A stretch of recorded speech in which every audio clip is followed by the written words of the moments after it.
सबसे पहले आप सभी को जय माता दी। दो तीन बातें ऐतिहासिक जो आपकी जानकारी में हो सकता हो या ना, वो बताऊंगा। परम आदरणीय आज की अपेक्षा करें हमारे भाई साहब, सबसे पहले आप सभी को जय वाल्मीकि।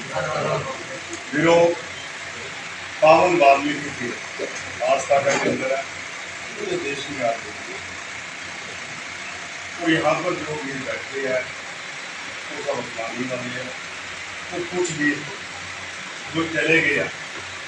वीर मुकेश नारिया साहब को मैंने कल कह दिया था, जो आएंगे और छोड़ के जाएंगे। कल कहते मुकेश जी है वो आपको बता दें, क्योंकि होने वाली बात की बड़ी पहले पता होता है। अब आपको बताना चाहता हूँ कि पावन वाल्मीकि तीर्थ, आदर्श, महाआदर्श, ये दो वो संगठन है जिन्होंने सरदार प्रकाश सिंह बादल साहब के सामने कभी चेयरमैन नहीं मांगी, कभी एमएलए की सीट नहीं मांगी, कभी एमपी की नहीं मांगी, कोई वोट नहीं मांगी। बड़े बड़े इकट्ठ हुए और बड़े इकट्ठ में एक ही मुद्दा हुआ कि पावन वाल्मीकि तीर्थ तैयार करें। और हमने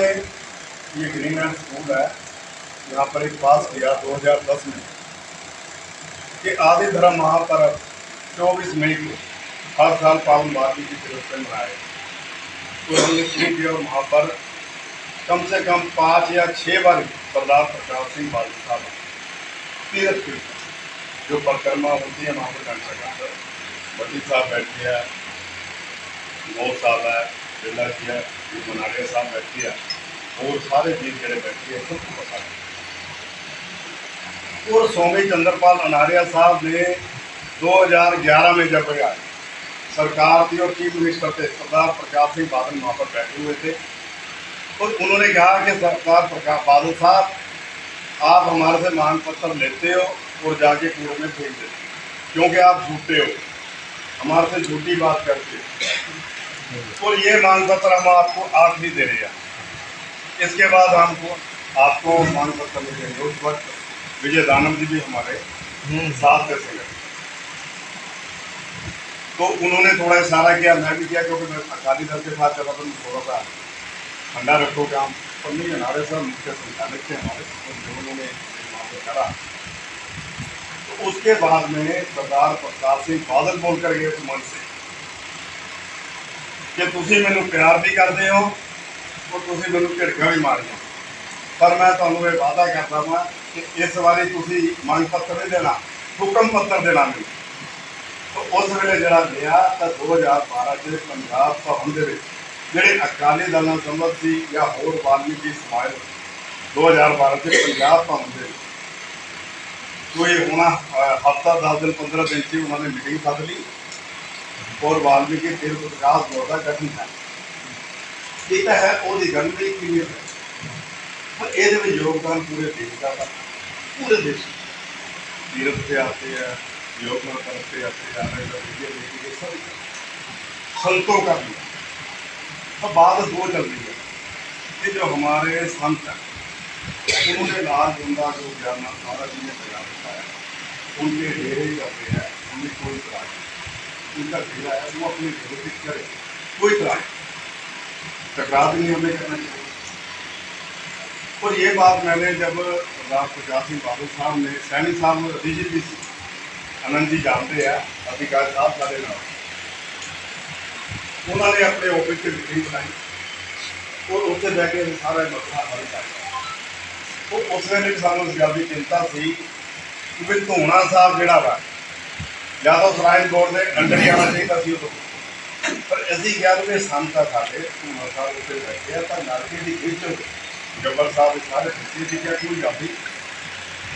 उस वेले तीर्थ बनता पाया सी, पर असीं क्या लड़ाई झगड़े च नहीं पैना, असीं समझौता करिया मेरी सही क्योंकि तीर्थ बनना चाहिए, रुकना नहीं चाहिए। उस वेले मूर्ति वाली महाराज की जो पाठशाला वो बाहर आई, संतान ने उत्ते कब्जा दिता, तो पावन वाल्मीकि बन के तैयार हो। हुण रही झंडे की गल, सब तो ज़्यादा लोग तो पूरे देश के ਜਿਹੜੇ ਧਰਮ ਸਮਾਜ ਉਹਨਾਂ ਨੇ ਬਹੁਤ ਮਿਹਨਤ ਕਰਕੇ ਆਸਥਾ ਉਹਨਾਂ ਦੀ ਆ ਸਾਰੀ ਜਿਹੜੇ ਡੇਰੇ ਬਣ ਗਿਆ ਜਿਹੜਾ ਕਿ ਸੰਤ ਹੈ ਉਹ ਆਪਣੇ ਲਾਲ ਝੰਡਾ ਉਹਨਾਂ ਨੂੰ ਮੁਬਾਰਕ ਅਸੀਂ ਉਹ ਨਹੀਂ ਕਹਿੰਦੇ ਵੀ ਤੁਸੀਂ ਪਾਓ ਕੌਣ ਕਹਿ ਰਿਹਾ ਹੈ ਕੋਈ ਨਹੀਂ ਕਹਿੰਦਾ ਪਰ ਦੁੱਖ ਉਸ ਗੱਲ ਦਾ ਹੁੰਦਾ ਵਾ ਜਦੋਂ ਪਾਵਨ ਸੱਤੇ ਦਿਨ ਬਣ ਕੇ 50 ਫੁੱਟ ਵੱਲੋਂ ਤਿਆਰ ਹੋਇਆ ਹੋਵੇ ਔਰ ਮੰਦਰ ਦੇ ਵਿੱਚ ਤਿਆਰ ਕਈ ਵਾਰੀ ਮੈਂ ਗੱਲ ਸੀ ਇੱਕ ਅੱਜ ਉਹਦਾ ਨਾਂ ਨਹੀਂ ਲਵਾਂਗਾ ਮੈਂ ਉਹ ਦੋਸ਼ੀ ਹੈਗਾ ਸਰਦਾਰ ਪ੍ਰਕਾਸ਼ ਸਿੰਘ ਬਾਦਲ ਸਾਹਿਬ ਨੂੰ ਪਤਾ ਸੀ ਅੱਗੇ ਸਰਕਾਰ ਆਉਣੀ ਜਾਂ ਨਹੀਂ ਆਉਣੀ ਉਹਨਾਂ ਨੇ 2016 हिंदी बोलूँ 2016 के अंदर डीसी अमृतसर की ड्यूटी लगाई तो इनको सबको बुलाओ जो अपने साथ चलते हैं और जो वहाँ पर लागू करना है वो सारा बैठ कर रिटर्न करके हमें अतिकाल साहब बेसी विजय दानंद जी बेसी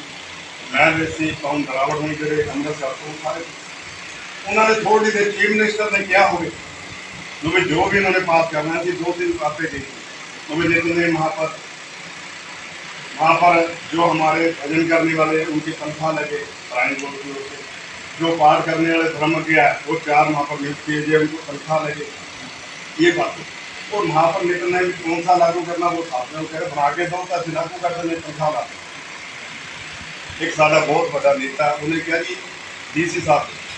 क्योंकि आप चिंता न करो मैं सबको बुलाऊंगा और मैं उसने ये बात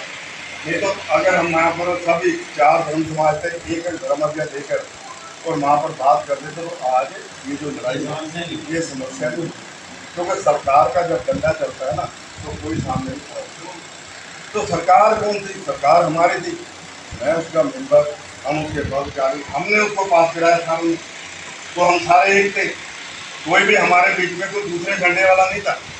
जो कोई तिरंगे वाला लाल वाला कोई नहीं था ऐसा एक अब्बर को छोड़ के ये सारी समस्या जो उत्पन्न हुई है इसका अब बात आ गई इसका हल जो झंडा हमारा आसमानी उसकी अलग पहचान है वो पूरे देश में अब उसमें 2-3 झंडे हो रहे हमारा सबसे पहले काम करना है कि जो 30 तारीख का ऐलान किया हुआ हो वहाँ पर ना झंडा हमें कहना चाहिए अभी हम आसमानी चढ़ा देंगे ना हमें कहना चाहिए लाल या कुछ होगा सबसे पहले हमें ये कहना चाहिए कि जब तक समाज की एकता नहीं होती वहाँ पर कोई झंडा नहीं फैसला नहीं करना और फैसला वहाँ पर कौन सा जो विकास बोर्ड की तरफ से फैसला हुआ है और पावन सत्य दिन बने हुए वो वहाँ पर लगाया जाए और संतों को हमें रोकना चाहिए मिलके जोन से मर्जी तरीके चाहे हमें अपने अपने जिलों में हम नामकरण कर दे अपने प्रदेश में भी तो भी आप शांति में आके रखो जो आपके डेरे है उनको खिलाओ बात कोई नहीं करता पावन मानने की जरूरत है आप बिल्कुल छेड़छाड़ एक तो ये मेरा आप करते नहीं दूसरा मेरा ये निवेदन है कि आप जी भी है एजेंडे से हम कई बड़ी बाहर चले जाए उसके करके हमारे में आपस में टकराव अगर हम किसी का सम्मान नहीं कर पाते तो हमें अपमान भी करने का मीटिंग में किसी का अधिकार नहीं है क्योंकि ना पर ठेस पहुँचते एक दूसरे को किसी ने थोड़ा योगदान दिया या ज़्यादा इस करके मैं आप सभी से निवेदन करता हूँ कि मैंने अध्यक्ष साहब को कहा था कि किसी को टाइम बॉन्ड कर दो क्योंकि 4 मिनट का टाइम है या 5 का या 10 मिनट का मुझे आप अपने बोलोगे उसके बाद आप जाकर तो मीटिंग बहुत अच्छी हुई अगर कुछ मुझे भी खेद है इस बात का नहीं जाना चाहिए मीटिंग अपनी बात कही है तो सुनने चले इस करके मैं बाबा जी को भी बिठाया उनके जाना नहीं आपने तो इस करके आप सभी से निवेदन है कि जब आप एक तरह से देश में क्रांति जाओगे चाहे वो आसमानी क्या है सबसे पहले तो ये हमारे में आपस में फूट है जो धर्म समाजी आसमानी चलते हैं उनमें आपस में फूट है वो छोटी छोटी बातों में आपस में बैठते नहीं मिलता अगर हम आपस में मिलकर बैठना शुरू कर दें तो एक पावर बन जाएगी और पावर ऐसी बनेगी कि जो चाहे हमारे सामने है चाहे कोई अदर और है जो झंडा अलग अलग लेके चलते वो आपके पास आके बैठ के कहेंगे टेबल पर नहीं होता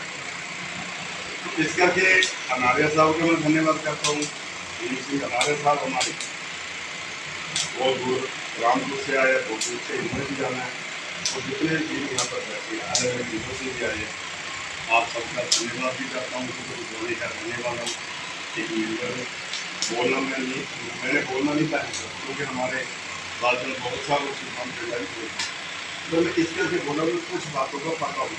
तो जब आप कहोगे नाम पूछने की जैसे बनता जो खुशी है उस बात का वो नाम भी आपको बता दूंगा पर आज नहीं इसका कई बार कोई विवादित बात हो जाए तो नहीं तो इस करके एक बात है इन्होंने कही थी यहाँ पर अनंत जी ने शायद या वोट भी नहीं दी कोई बाकी बात सही है लेकिन एक लोग है परंतु रत्नाकर महाराज को भी मानने वाले क्यों नहीं मानने वाले ये एंड आखिर पे वो एक समझौता करते हैं क्योंकि आज के बाद भावा आदत नहीं चलेगी और आज के बाद चुरंगा झंडा नहीं चलेगा आज के बाद विजय दानव जी से वो समझौता करके रिटर्न में करके और वो भगवा मानते आसमानी झंडा मानते जब अगर हम गुरु वाले हैं तो हमने गुरु की बात ही नहीं मानी हमने गुरु की बात ही नहीं मानी तो हम किस बात का गुरु का सम्मान करते हैं तो उन वीरों को भी निवेदन करता हूँ कि अगर गुरु वाले हैं तो गुरु जी की बात है अटल रहना चाहिए और संस्था भी खत्म करो तो चुरंगा भी खत्म करो इस करके तो के वीरों आपका टाइम ज़्यादा नहीं अभी शायद बड़ा बड़ा हो सकता तो मैं संस्था की तरफ से भावना से हमारे पहले वीरों ने आसमानी का समर्थन करा तो मैं भी आसमानी झंडे का समर्थन करा